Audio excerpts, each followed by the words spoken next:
അമേരിക്കയിലെ ട്രംപ് ഭരണകൂടം സ്വീകരിക്കുന്ന കടുത്ത കുടിയേറ്റ നയങ്ങൾ പ്രവാസ ലോകത്ത് വലിയ ആശങ്കകൾക്കാണ് വഴി തുറന്നിരിക്കുന്നത്. ക്രിമിനൽ പശ്ചാത്തലമുള്ളവരെയും രേഖകളില്ലാത്തവരെയും ലക്ഷ്യമിട്ടുള്ള ഈ നീക്കം വിദേശത്ത് നിയമപരമായി താമസിക്കേണ്ടതിന്റെയും അവിടുത്തെ നിയമങ്ങൾ പാലിക്കേണ്ടതിന്റെയും പ്രാധാന്യമാണ് ഓർമ്മിപ്പിക്കുന്നത്. 3800-ലധികം ഇന്ത്യക്കാർ ഇതിനകം നാടുകടത്തപ്പെട്ടുവെന്ന കേന്ദ്ര വിദേശകാര്യ മന്ത്രാലയത്തിന്റെ കണക്കുകൾ വിഷയത്തിന്റെ ഗൗരവം വ്യക്തമാക്കുന്നതാണ്. അമേരിക്കയിൽ അറസ്റ്റിലായ ക്രിമിനലുകളും അനധികൃത താമസക്കാരുമായ കുടിയേറ്റക്കാരുടെ രാജ്യം തിരിച്ചുള്ള വിവരങ്ങൾ പുറത്തുവിട്ടിരിക്കുകയാണ് ട്രംപ് ഭരണകൂടം. US immigration and customs enforcement arrest ചെയ്ത ഏറ്റവും മോശപ്പെട്ട ക്രിമിനൽ കുടിയേറ്റക്കാരെ കുറിച്ചുള്ള വിവരങ്ങളാണ് ഡിപ്പാർട്ട്മെന്റ് ഓഫ് ഹോംലാൻഡ് സെക്യൂരിറ്റി പുറത്തുവിട്ടത്.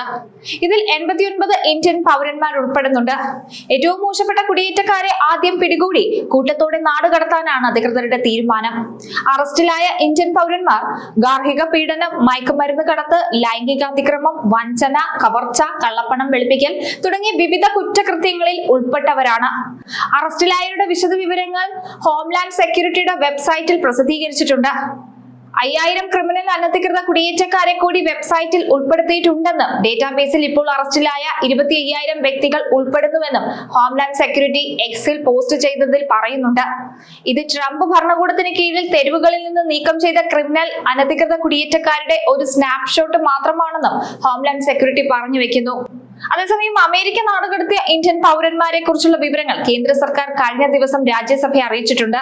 2025-ൽ അമേരിക്ക 3800-ലധികം ഇന്ത്യക്കാരെ നാടുകടത്തിയെന്നാണ് ഇന്ത്യൻ വിദേശകാര്യ മന്ത്രാലയത്തിന്റെ കണക്ക്.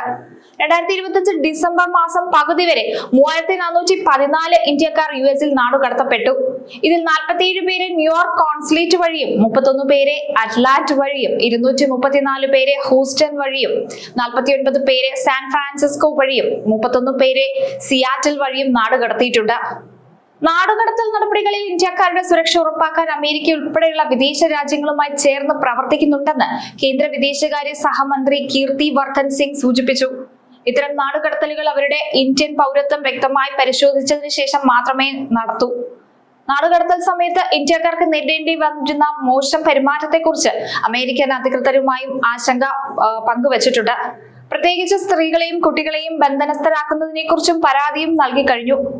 അതുപോലെ തന്നെ വിദേശത്ത് തൊഴിൽ തേടുന്നവർ ചൂഷണം ചെയ്യാൻ മനുഷ്യക്കടത്ത് സംഘങ്ങൾ സജീവമാണെന്ന മുന്നറിയിപ്പും കേന്ദ്ര സർക്കാർ നൽകുന്നുണ്ട്. 1983-ലെ ഇമിഗ്രേഷൻ നിയമപ്രകാരം ലൈസൻസ് ഇല്ലാതെ റിക്രൂട്ട്മെന്റ് ഏജൻസികൾക്ക് പ്രവർത്തിക്കാൻ കഴിയില്ല. പലരും ഇത്തരം അനധികൃതമായി പ്രവർത്തിക്കുന്ന ഏജൻസികളുടെ വലയിൽ പോയി ചാടാറുണ്ട്. വിദേശത്ത് മികച്ചൊരു ജീവിതം സ്വപ്നം കാണുന്ന സാധാരണക്കാരായ ഉദ്യോഗാർത്ഥികളെ ലക്ഷ്യം വെച്ച് മനുഷ്യക്കടത്ത് സംഘങ്ങളും വ്യാജ ഏജന്റുമാരും നടത്തുന്ന ചൂഷണം അതീവ ഗൗരവകരമാണ്. പലപ്പോഴും ആകർഷകമായ ശമ്പളവും സൗജന്യ വിസയും വാഗ്ദാനം ചെയ്താണ് ഇവർ ഉദ്യോഗാർത്ഥികളെ ചതിക്കുഴികളിൽ വീഴ്ത്തുന്നത്. തൊഴിൽ വിസയ്ക്ക് പകരം സന്ദർശക വിസയിൽ ആളുകളെ കൊണ്ടുപോവുകയും അവിടെ എത്തിയ ശേഷം തൊഴിൽ വിസയിലേക്ക് മാറ്റാമെന്ന് വാഗ്ദാനം നൽകുകയും ഒക്കെ പലപ്പോഴും ചെയ്യാറുണ്ട്. വിദേശത്തെത്തുമ്പോഴാണ് തങ്ങൾ ചതിക്കപ്പെട്ട വിവരം പലരും അറിയുന്നത്.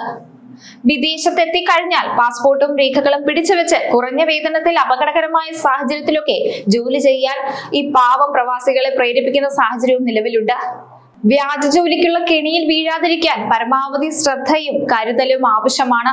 പലരുടെയും സ്വപ്നമാണ് വിദേശത്തൊരു ജോലി എന്നുള്ളത്.